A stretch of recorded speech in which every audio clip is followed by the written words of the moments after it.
Bergabung kembali dengan Radio Taiwan Internasional siaran bahasa Indonesia bersama saya Nus Hendri dalam acara kita di hari ini, yaitu adalah Perspektif.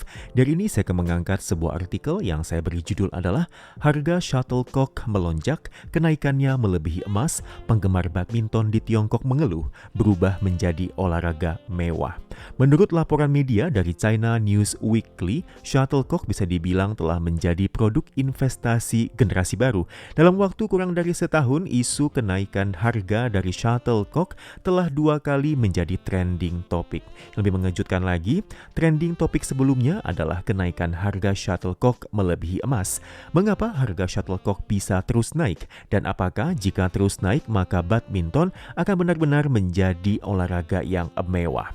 Pada awal Juli tahun lalu, berbagai merek shuttlecock seperti Yonex, Double Happiness, Lingmei, Victor, Taopai, Sepeng, RSL, dan Weekend mengeluarkan pengumuman penyesuaian harga. Dan untuk kenaikan harga berbagai merek dan grade, ini berkisar antara 40% hingga 60%, membuat topik kenaikan harga shuttlecock menjadi perhatian luas. Baru-baru ini, gelombang kenaikan harga kembali terjadi. Pemberitahuan kenaikan harga dari produsen terkenal yaitu Victor tersebar luas di internet. Ada juga yang menghitung berdasarkan perubahan harga shuttlecock dari merek Yonex AS05 menunjukkan kenaikan harga yang mencapai 100% dalam waktu 2 tahun, bahkan melebihi kenaikan harga emas pada periode yang sama.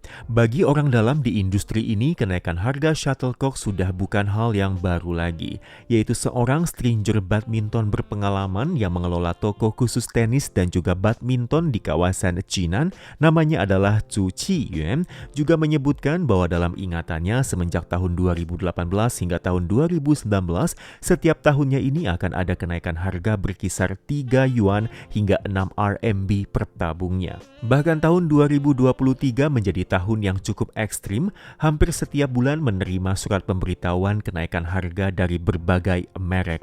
Sebaliknya, saat ini situasinya mirip dengan tahun 2023, dan juga sebagai unjung tombak penjualan, maka mereka ini biasanya juga akan mendapatkan informasi awal dari para manajer bisnis sebelum menerima pemberitahuan resmi kenaikan harga. Dan semenjak tahun baru Imlek tahun ini, berita kenaikan harga juga terus bermunculan. Zhu Qiyuan memberi contoh mengenai shuttlecock RSL nomor 7 yang paling laris di tokonya. Shuttlecock dengan nilai ekonomis tinggi ini sangat populer di Santong dan juga seluruh wilayah utara Tiongkok.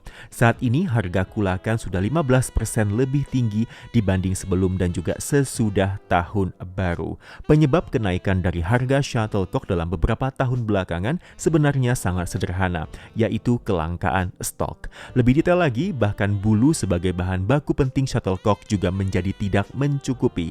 Data dari Divisi Unggas Asosiasi Peternakan Tiongkok menunjukkan setelah wabah flu babi Afrika, peternakan unggas di Tiongkok mengalami pertumbuhan, dengan daging bebek putih sempat mengalami peningkatan terbesar. Namun semenjak tahun 2020 hingga tahun 2021, kapasitas industri ini memasuki masa penyesuaian. Meskipun total produksi unggas di Tiongkok terus meningkat, tetapi jumlah bebek dan angsa yang dapat digunakan untuk pembuatan shuttlecock tidak mengalami perubahan signifikan.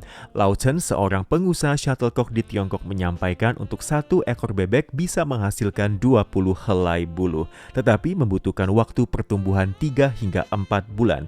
Sementara banyak bebek pedaging yang dipotong setelah sekitar 45 hari sehingga bulunya tidak bisa digunakan untuk produksi shuttlecock. Dengan kata lain, dalam beberapa tahun belakangan, jumlah total bulu yang dapat digunakan untuk produksi shuttlecock justru mengalami penurunan. Pada saat yang sama, baik dari ramainya fasilitas olahraga offline maupun peningkatan nilai transaksi raket badminton menunjukkan bahwa jumlah orang yang jatuh cinta pada badminton telah meningkat secara signifikan. Dan ketika permintaan dan pasokan shuttlecock tidak seimbang, maka ketersediaan bulu bebek dan angsa yang bisa dimanfaatkan atau disebut dengan potongan bulu menjadi semakin terbatas, sehingga kenaikan harga shuttlecock yang berkelanjutan menjadi hal yang semakin wajar.